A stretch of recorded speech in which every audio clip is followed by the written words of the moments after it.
If I look at the stage, if I think I am the youngest, see if I commit any mistakes, scholars are most welcome to correct me.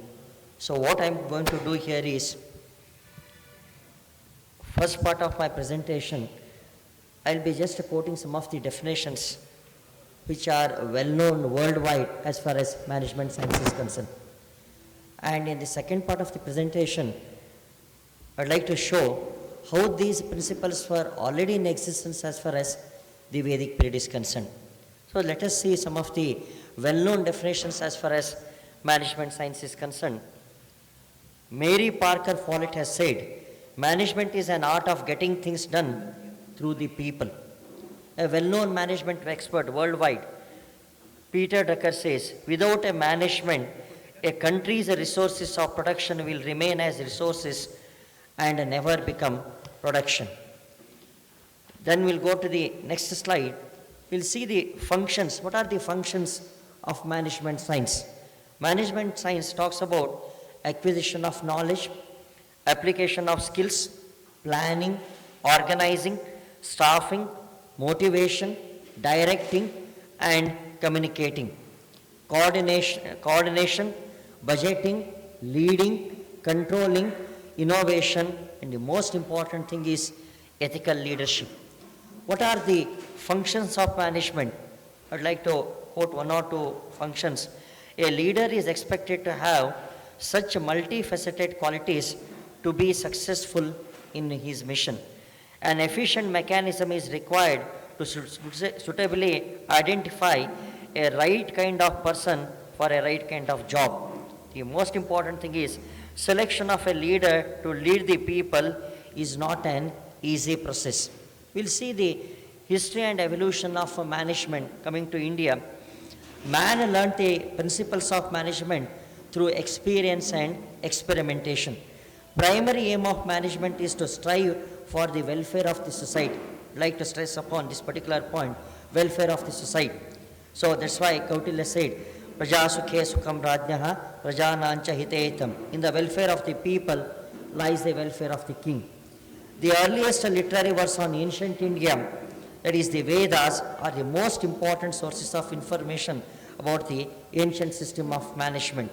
So now we'll see what were the important principles of management which are practiced in ancient India.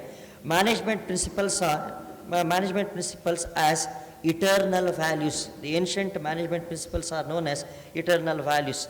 The concept of Raja Dharma served as the foundation for ancient political management system. People were asked to observe Shanti in the place of Kranti. It is not a revolution, it is the concept of evolution.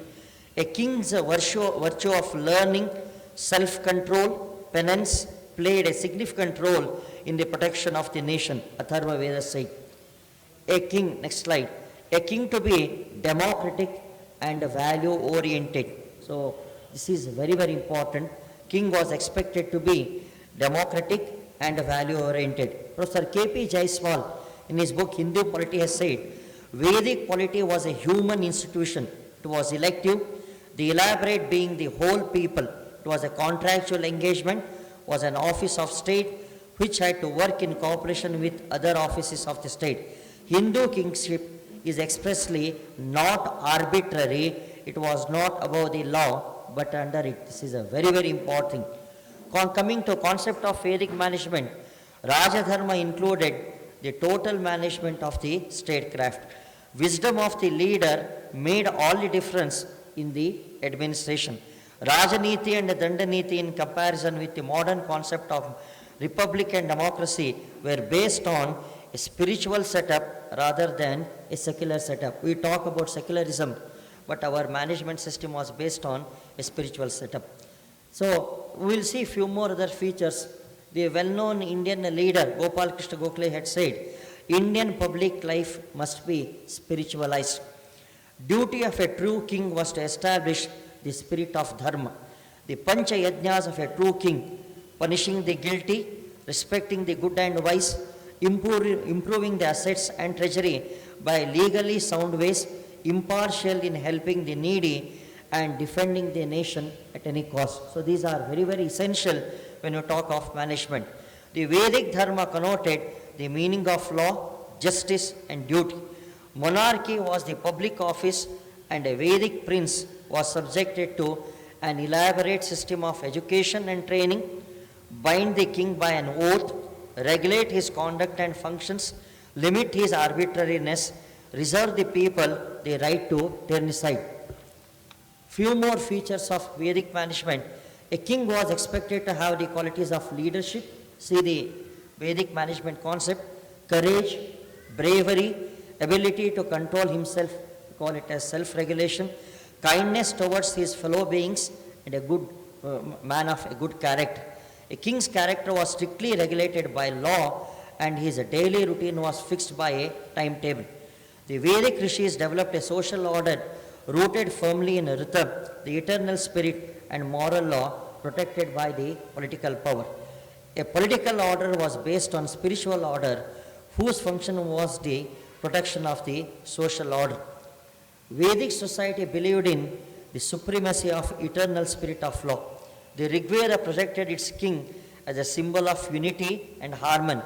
Vedic polity dealt little about the king's rights and privileges. Today, our leaders are talking about their rights and privileges, but we should understand Vedic polity did not talk much about the king's rights and privileges, but gave more emphasis on king's duties and responsibilities. What are my duties and responsibilities towards the state? That matters a lot when you talk of administration. The paripalanam of the king included the moral and material upliftment of the people and diffusion and promotion of culture of his state. According to Shatapatha Brahmana and Bradhanika Upanishad, the Kshatriya was assigned the duty of protection and was expected to have three more qualities: study, sacrifice, and dana. He was expected to be free from sensual pleasures. Today you look at the scenario, our leaders are becoming very, very controversial because of their activities, personal life and in public life. The two Vedic assemblies, the Sabha and the Samiti, constituted as an integral part of the Vedic polity. The people's bodies gave an opportunity to the people to exercise effective control over the ruler and his administration. The Vedic ruler was subordinated to the will of the people and the dharma. Hence it was called as the constitutional monarchy. Further, it also exhibited the essential features of a liberal welfare state. According to Yajurveda, the prayer of the ruler was, "Let my subjects be satisfied, let not my people be needy." Such a great ruler was called as Rajarshi by Kautilya. The ancient Indian people aspired for a good and people-friendly administration from their rulers. The kingship was a public office deliberately created by the leaders of the society, and the Rajan symbolized harmony among the people. With the help of Rajadharma, people of the state lived happily and prospered further.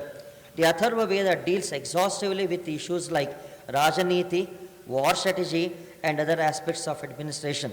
Atharva Veda, which belonged to much later period than the Rig Veda, dealt with the social issues in a society on a practical lines, whereas the Rigvedic society tried to address the various social issues on the principles of idealism.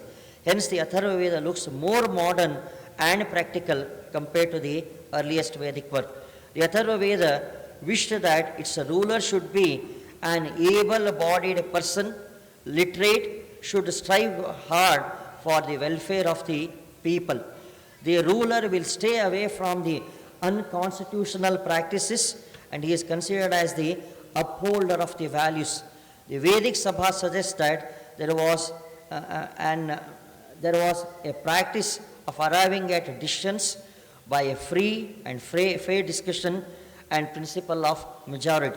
The Vedic people accepted a prince as a king if he had the qualities of leadership, courage, bravery, ability to control himself, kindness, feeling for fellow beings, and a good character. The selection of the Vedic kingship was not a one-man institution, but was a well-organized corporate body.